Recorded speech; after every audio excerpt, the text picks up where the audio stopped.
Hello बच्चों, आज मैं आप लोगों को वर्ब के बारे में बताने जा रहा हूं। जैसा कि आप लोग कभी भी या हिंदी में, इंग्लिश में, उर्दू में, जिस भाषा में भी बात करें तो उसमें कोई ना कोई क्रिया शब्द रहता ही है, तभी वाक्य पूरा लगता है। वरना बहुत सारे वाक्य में अगर हम वर्ब ना लगाएं, क्रिया ना लगाएं तो वह अधूरा सा लगता है। तो हम लोग चूंकि यहाँ पे इंग्लिश अभी पढ़ने जाएंगे तो इंग्लिश में टेंस आएगा और टेंस भी बिना वर्ब के अधूरा ही रहेगा। इसलिए वर्ब के बारे में पहले जानकारी लेना बहुत आवश्यक है। और बच्चों, यहाँ मैं आप लोगों को वर्ब के बारे में बताने जा रहा हूं। वर्ब दो तरह के होते हैं। पहला होता है हेल्पिंग वर्ब, हेल्पिंग वर्ब, इसे अर्थात सहायक क्रिया, सहायक क्रिया। यह हमें किसी भी वाक्य को बोलने में काफी सहायता प्रदान करता है। जैसे, और ऑक्सिलरी हेल्पिंग वर्ब को हम लोग ऑक्सिलरी वर्ब भी बोलते हैं। सहायक क्रिया जो है वो होता है इंग्लिश में is, am, are, was, were, etcetera. और सहायक क्रिया के बाद हम लोग आ जाते हैं मेन वर्ब में। दूसरा होता है मेन वर्ब, माने मुख्य क्रिया। मेन वर्ब अर्थात मुख्य क्रिया।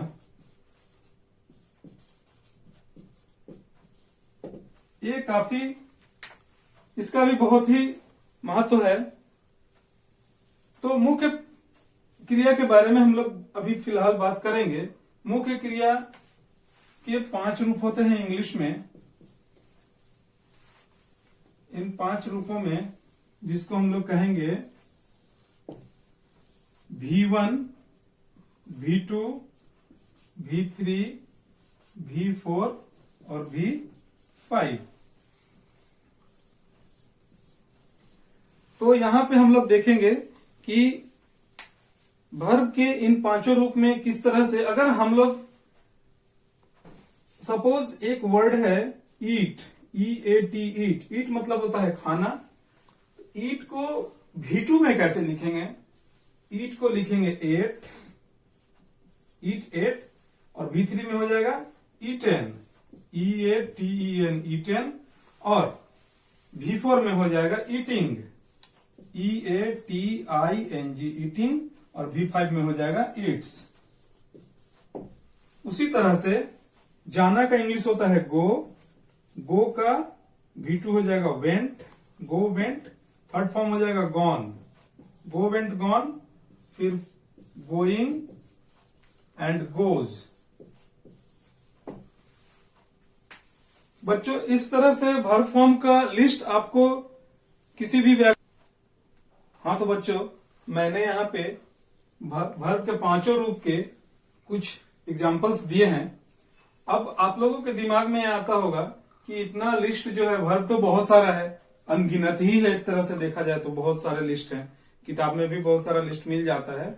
तो उसको अब हम लोग याद कैसे करेंगे, याद कैसे रखेंगे? इतना सारा को याद करना काफी बोरिंग फील होता है और बहुत बच्चे इसको नहीं भी अवॉइड कर देते हैं, याद नहीं करना चाहते। तो इसका एक ट्रिक है जो मैं आसानी से बता दे रहा हूं, आप लोग ध्यान दीजिएगा। आपको सिर्फ और सिर्फ V1, V2 एंड V3 तीन याद करना है, चौथा पांचवा अपने आप हो जाता है। जैसे पहला वर्ब 1 तो सबको पता रहता है, जैसे go, come, eat, drink, dance, jump, etcetera etcetera. तो ये तो हम लोग को पहले से माइंडसेट है ही, माइंड में है। हमें सिर्फ इसको, जैसे कम का केम हो गया और फिर V3 में कम हो गया, वापस ये वाला रूप। फिर ड्रिंक का ड्रैंक और ड्रंक हो गया, ये सब तीनों चेंजिंग है। फिर ड्राइव, ड्रॉप, ड्राइव इन, ये भी चेंजिंग है। तो ये इतना, ये तो पहले से याद है, हमें सिर्फ 2 को लर्न करना है। बाद बाकी चौथा कैसे बनेगा? तो बस V1 में ING जोड़ दीजिए। आप V4 बनाने के लिए V1 में प्लस कर दीजिए ING। जैसे सपोज जियो, गो, में आईएनजी जोड़ देंगे। गो हो गया है V1, आईएनजी जोड़ दिए तो हो गया गोइंग। उसी तरह से कम, COME कम में आईएनजी जोड़ दिए तो हो गया कमिंग, COMING कमिंग। उसी तरह से ड्रिंक है, DRINK, ड्रिंक में आईएनजी जोड़ दिए तो हो गया ड्रिंकिंग। अब ये हो गया हमारा V4 बनाने का तरीका। अब हम लोग V5 कैसे बनाएंगे, इसका भी एक शॉर्टकट तरीका है। इसमें भी हम लोग V1 में S या ES जोड़ देंगे तो हमारा V5 तैयार हो जाएगा। देख लीजिए, जैसे ये हो गया हमारा V5 equal to V1 plus S या ES। तो हम लोग अगर गो में हम लोग जोड़ दिए ES तो हो गया गोज, GOES गोज, हो गया V5 तैयार। उसी तरह से कम, COME कम में S जोड़ दिए तो हो गया हमारा V5 COMES कम्स, भी है। और उसी तरह से अगर हम लोग